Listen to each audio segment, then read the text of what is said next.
Hey, what's up everybody? Jake here and welcome to the hobby. Today we are going to be counting down the top 10 best pulls from Pokemon 151. This is probably going to be the most hyped set of the year. It is a bit of nostalgia overload and quite possibly I think it may be the best introductory set for new and returning card collectors for years to come. Besides having just a ton of really iconic, memorable Pokemon, it's a really fun set to collect since you get to actually fill out a complete binder of the original 151 Pokemon. This is going to be the first set in quite a long time that I'm going to actually try to have a complete binder of, because I would love to catch them all again. I would love to get all 151 of the original Pokemon. That sounds like a really fun idea. I'm not going to go after every single illustration rare. I'm just going to try to get a basic Charizard EX and a Blastoise EX for those little inserts. But in general, I think this is going to be a fun project for me, and it's going to be interesting to see how Pokemon 151 does in the future. Let's talk about the best pulls.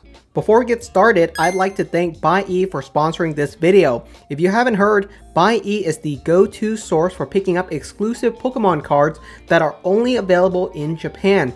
I've used Buy-E for years to scoop up everything from Mario Pikachu, Scream promos, to the Japan Post promos.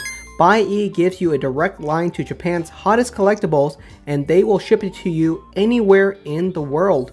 Using their service is incredibly easy. I just use Buy-E to pick up a special deal from the Pokemon Center Japan, where for every 1,000 yen I spend, I get a copy of one of the Unigaba Evolutions. It was such a good deal. Click the link in the description to sign up to Buy-E today. You'll get an immediate 10% off your first purchase from Japan. Thank you again to Buy-E for sponsoring today's video. This set is full of full art, illustration rares, and all kinds of interesting pulls, and we have a good mix in the top 10 list. In 10th place, we got ourselves Giovanni's Ambition, and full disclosure, these are pre-release prices, so a lot of these prices are going to dip significantly over the next couple of weeks, so don't go too crazy about these prices, but it should give you a good understanding of what the top cards and what the cards people want the most from this set are going to be. And Giovanni's Ambition is currently going for $45, a really strong point, and it only goes up from here. It's a really iconic art too, because it's Giovanni sitting there on his couch with Persian. This is a really cool scene from the anime. If you've been watching the original Pokemon anime series, it is really outstanding what they did, because I remember as a kid Giovanni being really mysterious, and this was just a great scene because Team Rocket always saw Giovanni just sitting there petting Persian. So it is a memorable art piece in my personal opinion. Next up, we got ourselves the regular Erika's Invitation full art. This is a big one because in the Japanese side, Erika is by far the most popular and in-demand card for the Japanese version of Pokemon 151, and in the English side, it's a very similar story. Erika's Invitation is currently going for right around $50, a really cool pull to get. And in 8th place, we have our only gold rainbow-ish card in the whole entire set, and that is the Mew EX. Really interesting that this is the only one inside of this set. Very similar scenario happened with Pokemon Celebrations, if you guys remember that set, because Celebrations also had a gold Mew and it was like the only secret rare inside of the set. It's kind of similar scenario with the Mew EX, where it's the only gold card inside of this set. This card is currently going for $55, and this is probably a really solid point. While some other cards on this list might dip quite a bit in price, I actually don't think this is going to dip that much, because from my understanding, the Mew EX is a very competitively viable card, and that means the regular ultra rare version of the Mew EX is still going for $20 or $30, which is a very expensive card for just a regular ultra rare. So great shout out for that card. In 7th place, we have ourselves the Alakazam EX illustration rare. This one I'm really excited about. It's not my chase card from this set, but I would be really excited to pull this Alakazam EX because I'm a huge Alakazam fan, even from the original Pokemon game, and it's been a long time since Alakazam has gotten some decent love, so I'm really excited about this card. The Alakazam EX is currently going for $70 for the illustration rare version, which is really solid, and it only goes up from here because in next spot, we got ourselves a very interesting one, and you might be surprised by it. I'm not super surprised by it, but that is the regular Charizard EX Full Art card. Not even the illustration rare version, but just a regular full art. People are really excited about it. But in general, Charizard cards tend to fizzle out over a couple of months. The big Chase Charizard card, fine, you can always pull those, but in general, the regular full arts just aren't that exciting. There's just so many versions of Charizard out there. But the regular Charizard EX full art is still going for $75. It's competing for other illustration rares, but I think this specific card will fizzle out, and some other cards, hopefully Alakazam EX will be the more expensive of the two in the long term, because if it's not, clearly people just don't love Alakazam as much as I do. In 5th place, we got ourselves the Venusaur EX illustration rare. This card is currently going for $80 on the pre-sale market. A really cool card. I really like the Venusaur art line. I think of the 3 art lines, I think the Venusaur one is by far the best one. From Bulbasaur all the way to Venusaur, the art line is just really, really pretty. I think for Blastoise has the weakest one, which is just interesting. It's just in general that of the 3, Venusaur is just slightly less popular than Blastoise and Charizard, so that's just the case, where the Venusaur EX is going for $80, whereas the Blastoise EX is taking the very next spot, going for $85, so very similar price to Venusaur, but just a little bit more expensive. I don't love the Blastoise art. I think it's a little bit too simple for me. I absolutely understand it, because the idea is that with Squirtle going all the way to Blastoise, Squirtle is getting deeper and deeper into the ocean as it evolves, so that makes total sense to me. It's just that the artwork is just a little bit gloomy and a little bit bland.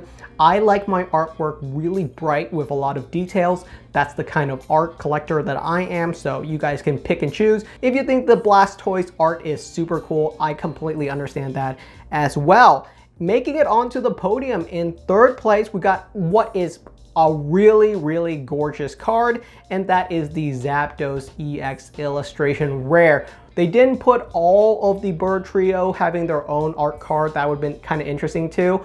But the Zapdos art is gorgeous. Let's be honest here. They did a really good job with it.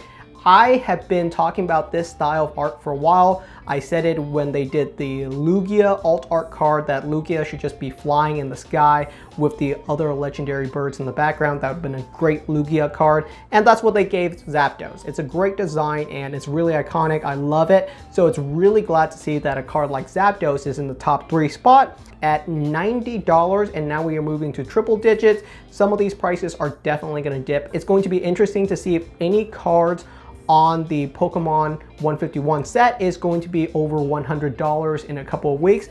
It's going to be interesting, just because from what I understand, the Pokemon 151 set has a very unforgiving pull rate. We don't understand the full pull rates yet, but it doesn't have a normal pull rate. From what I understand, this set has been a little bit unforgiving, so we're just gonna have to see with additional data, with additional packs, what is the pull rate. But in general, it seems kind of hard, and that's not fun. I want it to be a little bit easier to pull, just because that's gonna be more fun in general. You can still have some really rare cards up in the top end, but I want my packs to be easy and fun to open with a lot of cool cards constantly showing up. That's just the way I am, and maybe you prefer it a different way. In 2nd place, we got ourselves the Erika's Invitation illustration art. This card is the most expensive card in the Japanese set, but of course, English is a completely different market. We prefer things a little bit differently, but Erika is still a really cool card. It's a really gorgeous card. I pulled it from my Pokemon 151 booster box. Super hype moment, really gorgeous card. And this card in English is currently going for right around $120. I think the top most expensive cards from this set are still going to carry a significant amount of value and a significant amount of demand long term. How expensive is this card going to end up? I think reasonably long term, it's really going to be probably a $70 to $80-ish card in the long term, especially if they continue to print 151, which I absolutely think is the Pokemon Company's strategy. They want to print a ton of this set because this is a great introductory product into the world of Pokemon card and collecting long term. Last up but not least, and if you've been counting, you probably know what the next card is going to be, but the top most expensive card that I could find for Pokemon 151 is going to be the Charizard EX Illustration Rare. This card is atop the mountain, going at $150, and it's really poetic because Charizard is really soaring up there with the whole entire art series. We got Charmander looking up across this cavern, and of course Charmeleon is looking down at Charmander, and Charizard is soaring above the sky above both of them. You can kind of combine all three cards to make your own little art piece. It's a really nice design. Will Charizard be the top of the mountain for Pokemon 151? Probably. This card is probably going to stay at the very top. How expensive is it going to be long term? I think realistically this card is just going to inch out right around at $100. It's not that legendary of an art. It's a really cool art if you combine the whole entire series, but as far as all the arts from this series, I think there's just some other really cool one. I think I prefer the Zapdos. I think I prefer the Erica's Invitation Illustration Rare. I even prefer the Venusaur Illustration Rare, just because I think the Venusaur Illustration Rare looks a lot cooler. Doesn't matter too much about the price, but these are the top 10 cards from Pokemon 151. There's also a ton of other really cool cards that we didn't even get to mention. Some other big cards that I would love to pull from this set are the Pikachu, of course, because the Pikachu card is super duper cool. It's a very different design. It almost looks Disney-ish or Pixar-ish, completely different from what the Pokemon Company normally does. But the other big one that I would like to pull is Psyduck. The Psyduck art is just really interesting to me, so I'd be really excited to pull that one. There's a bunch of other ones as well. I will have a complete link to all of the visual highlights from the Pokemon 151 set, so you can see all the cool cards from this set if you want to see the whole entire list. Thank you so much for watching. Let me know what your thoughts are, and if you pull something good from this set, I would love to hear about it, and I will see you guys next time.